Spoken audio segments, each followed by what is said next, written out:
Yo guys, I'm Fasty-Rides and welcome along today to this tutorial on Davinci Resolved 17. I'm going to show you how to set up your project, get media into it and start cutting it up for a rough cut. So what you're going to do is once you've downloaded it, now if you haven't got Resolve, you can go over to Blackmagic Design here and download the free version. You just go onto the download button, and if you have Mac or Windows, this is the version you want, the Davinci Resolve 17, not the studio version. The studio version is the paid version, but the free one is just the one on the left there. So once you come out of that, you're into a interface like this. Now you can create folders here and go in and out of them. So like I haven't got any Davinci Resolve tutorials. So if you want to go back up, you just hit project and there you go. These are all my Fasty-Rides videos that I've done. We'll go back up now into the Davinci tutorials. So what you want to do is go new project and give it a name. So we will go... We'll just call this setup for now. And then this is going to open on the cut page. Now down at the bottom here, you'll notice all these icons, and this is your workflow. So you start off with your media, you go into the cutting room, you cut it all up to do a rough cut. And then this is where you make the final adjustments, final tweaks. This Fusion tab, this is where you can do all your 3D graphics, all your lower thirds and things of that nature, and you can do some really fancy things in there. This is your color grading room, where you can boost all the colors and everything. That's brilliant. I use that quite a lot. And then the Fairlight tab, that is where you change all your audio and clean it all up and everything. And then the Deliver, this is where you set up the project to be rendered out. So let's go back to the media, because before we want to bring in any media into this, we want to set up the project itself, the timeline and everything. So what you need to do is go down to up to File and then Project Settings. And then your timeline resolution is custom. For this, I have it at 2.7K. And I have a frame rate of 24, but I want to change that. So what I'm going to do is I'm going to do 60, because I usually do my videos at 1440p at 60 frames per second. So that's what I want to do. So basically you need to think of this as your timeline format is what you're going to render out at. And the most important thing about this is the timeline frame rate and the playback frame rate. Make sure they match, but you cannot set that later on, so you have to do that at the beginning. It's not a biggie if you do. There's ways around it and that, and I might show you later on. So right, we've set up that. So what we want to do now is bring in our media. So I've already got a folder set up here, which is this is my BMW R1250 GS review.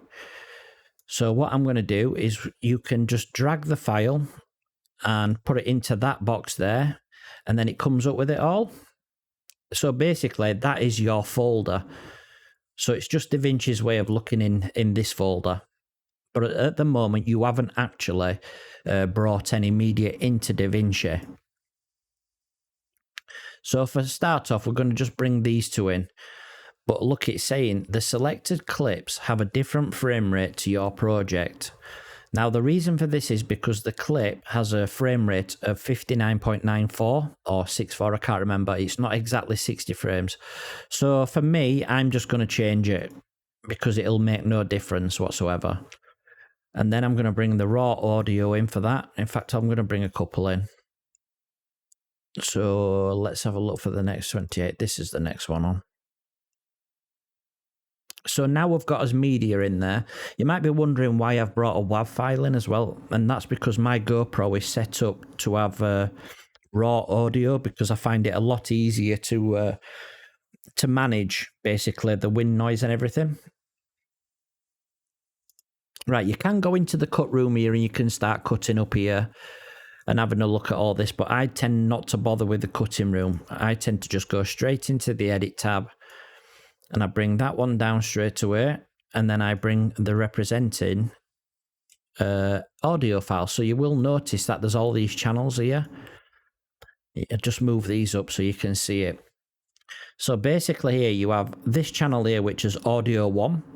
This is what GoPro mixes all the microphones up together and thinks that how the sound should be. Whereas these are the individual microphones within the GoPro. Now I do have a microphone in my helmet, and that will be one of these. And it's probably that one there. It doesn't matter which, because the waveform looks both the same there. So what I do is I delete the first track out,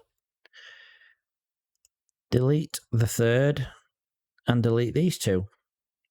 Now this will be it will be quiet. So what you do then is right click on the audio, go to normalize audio level, and I'll change that to say, yeah, something like -3 decibels.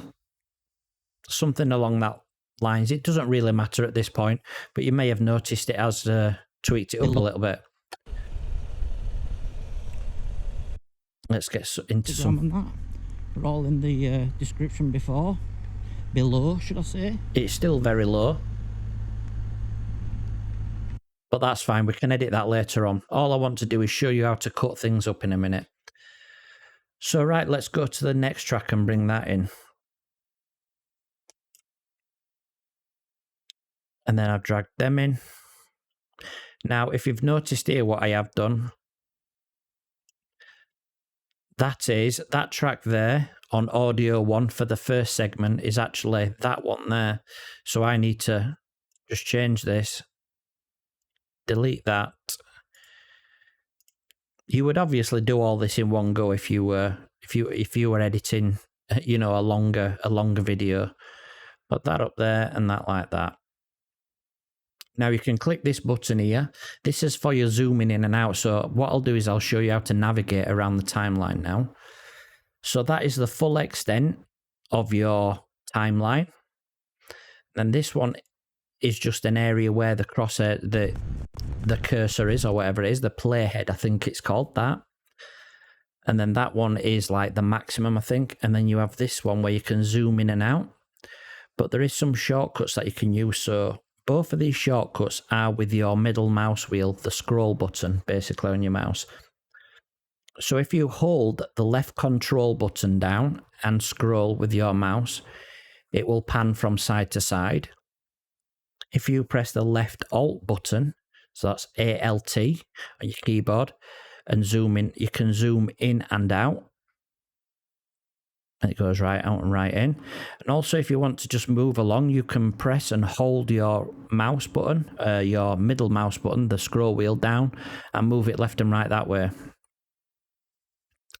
Right, so now what we want to do is we're going to just make some rough cuts here of rubbish. In fact, what we need to do first is just, I'll show you this as well. So as you saw that I changed this, I normalized the levels of audio in this. I want to do the same for that, but just imagine for this, there is lots of little cuts and everything.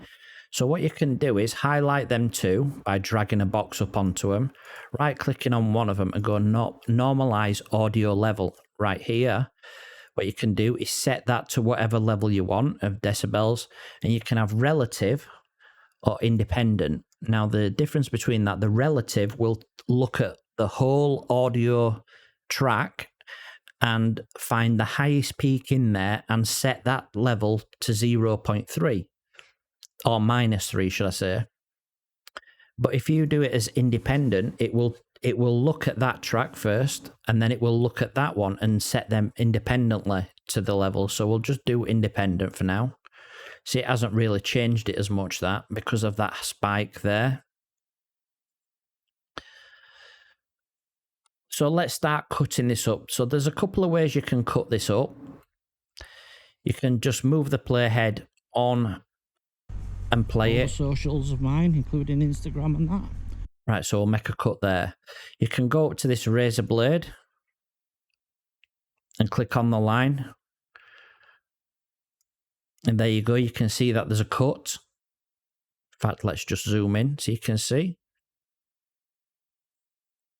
Where's it gone? There it is.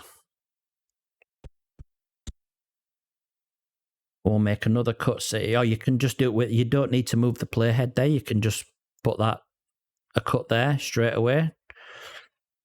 And then to obviously change anything, like move in these little fade in and fade out, you can still do that with the razor blade selected, but there is a chance that you're going to make an unnecessary cut. So what you need to do is go back to the arrow and then do it that way.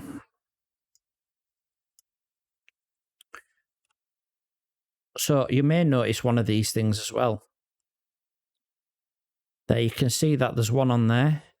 So you can actually curve it in and curve it out as well, which adds another dimension to your fade in and fade outs. I mean, that is actually quite long there. I usually do them about a second on each side. Roughly. Very roughly. It just depends what type of a fade it is. If it's an actual video that's relatively in the same place, you know, you haven't chopped anything out in between, then I'll just do it. I'll just do a jump cut. All the socials of mine, including Instagram and that, are all in the description before. So you get a real quick fade out on the volume there, and then a fade in. So that's basically how you cut the video up. There's another shortcut tool that you can use. If you move the playhead around to wherever you want to make a cut, you can press left control and backslash, and then that will create one as well there. But say for instance you just want to create one on, say, the audio, you can click the audio and do control backslash, and it won't cut the video. So there you have it, guys. That's a simple way to chop up your video, to do a rough cut and to get it into the project, onto the timeline. I hope you enjoyed that video. Please leave a like, subscribe if you haven't, and I will see you next time. Peace out.